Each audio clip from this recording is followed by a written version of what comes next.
గుంటూరు నుంచి గెలిచిన ఎంపీకి చాలా కాలం తర్వాత కేంద్ర మంత్రి హోదా దక్కడంతో ఖచ్చితంగా గుంటూరు నగరానికి భారీ ప్రయోజనం దక్కుతుందని అంతా భావించారు.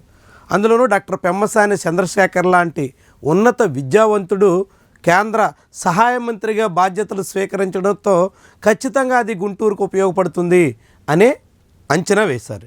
కానీ తీరా చూస్తే ఇప్పుడు పరిస్థితి అందుకు భిన్నంగా ఉన్నట్టు కనిపిస్తుంది. తాజాగా శంకర్ విలాస్ ఫ్లైఓవర్ పరిస్థితి అందుకు తార్కాణంగా నిలుస్తుంది. గుంటూరులో 167 కోట్ల రూపాయలతో ఫ్లైఓవర్ నిర్మిస్తాం అంటూ 2017లో అప్పటి ఎంపీ గల్లా జయదేవ్ పనులకు అంతా సిద్ధమే అన్నట్టుగా ప్రకటించారు. దాంతో భారీగా ఫ్లైఓవర్ వస్తుంది, అందరికి ఉపయోగపడుతుంది.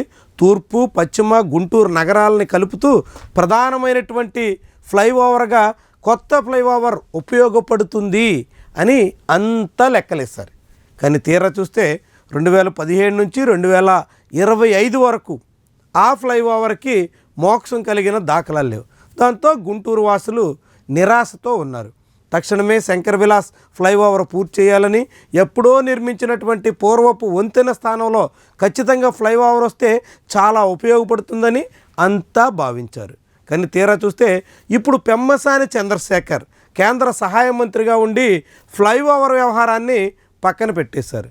ఇప్పుడు ఆర్ఓబి నిర్మాణానికి శ్రీకారం చుట్టారు. అది కూడా 2017లోనే 170 కోట్ల రూపాయలు సుమారుతో ఫ్లైఓవర్ లెక్కలేస్తే 8 ఏళ్ల తర్వాత ఇప్పుడు దానికి 98 కోట్ల రూపాయలు మాత్రం కేటాయించారు. చూడండి, అంటే దాదాపుగా 70 కోట్ల రూపాయలు తక్కువతో ఇప్పుడు ప్రాజెక్టు తూతూ మంత్రంగా పూర్తి చేస్తున్నారు. ఇది ఎంతటి సమస్య కారణం కాబోతుంది? అనేక అభ్యంతరాలు వ్యక్తమవుతున్నాయి. నగరంలోని అనేక మంది ప్రముఖులు దీని మీద జేఏసీగా ఏర్పడి తీవ్రమైనటువంటి అభ్యంతరాలు వ్యక్తం చేస్తారు.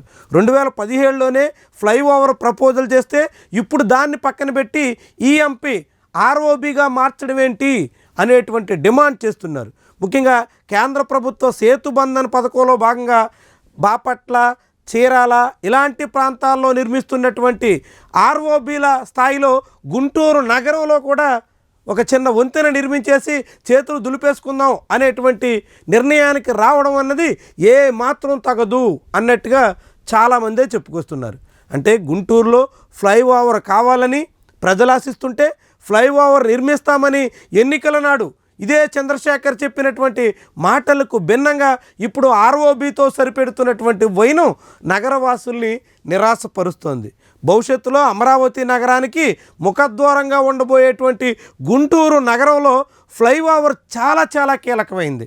అటు వెస్ట్ గుంటూరు, ఇటు ఈస్ట్ గుంటూరు రెండింటినీ కలిపేటువంటి కీలకమైనటువంటి ఫ్లైఓవర్ నిర్మాణం విషయంలో చంద్రశేఖర్ నిర్లక్ష్యం వహిస్తూ ఇప్పుడు కేవలం ఆర్ఓబితో సరిపెట్టేసుకుంటాం అనేటువంటి నిర్ణయానికి రావడం పట్ల అనేక అభ్యంతరాలు వ్యక్తమవుతున్నాయి. అయినప్పటికీ మంత్రి మాత్రం ఆ ఫ్లైఓవర్ నిర్మాణ వ్యవహారం పక్కన పెట్టేసి ఆర్ఓబికి శంకుస్థాపన చేసేసి ఇదే తమ ఘనత అని చాటుకోవడానికి ప్రయత్నం చేస్తున్నారు. అంతటి ఉన్నత విద్యావంతుడు, అమెరికాలో స్థిరపడి వచ్చినటువంటి నాయకుడు ఇక్కడ ఉన్నతంగా ఆలోచిస్తారు, రాబోయే 30-40 ఏళ్లకు అవసరాలను బట్టి వ్యవహరిస్తారు అని ఆశిస్తే ఎప్పటి అవసరాలు కూడా పూర్తిగా తీర్చలేనటువంటి ఒక వంతెనతో ఆయన చేతులు దులుపుకునే ప్రయత్నం చేయడం అన్నది ఏమాత్రం సమంజసం కాదు అన్నది పలువురి అభిప్రాయం.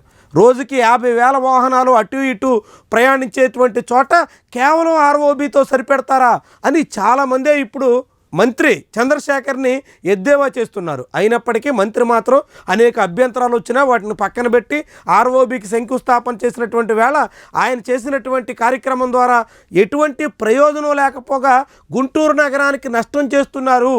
భవిష్యత్తులో కూడా ఫ్లైఓవర్ ప్రతిపాదనలు రాకుండా దీంతో సరిపెట్టేసేదానికి సిద్ధమవుతున్నారు అనేటువంటి అభిప్రాయం జనాల్లో వినిపిస్తుంది. మరి జనం ఘోష, జనం వాణి, జనాభిప్రాయాన్ని కేంద్ర మంత్రి పెడచెవిని పెట్టేసి ముందుకు సాగిపోతారా, లేకుంటే ఎప్పటికైనా పునరాలోచన చేసి తగినంత శ్రద్ధ పెట్టి కేంద్రం నుంచి నిధులు తీసుకొచ్చే ప్రయత్నం ఏవైనా చేస్తారా?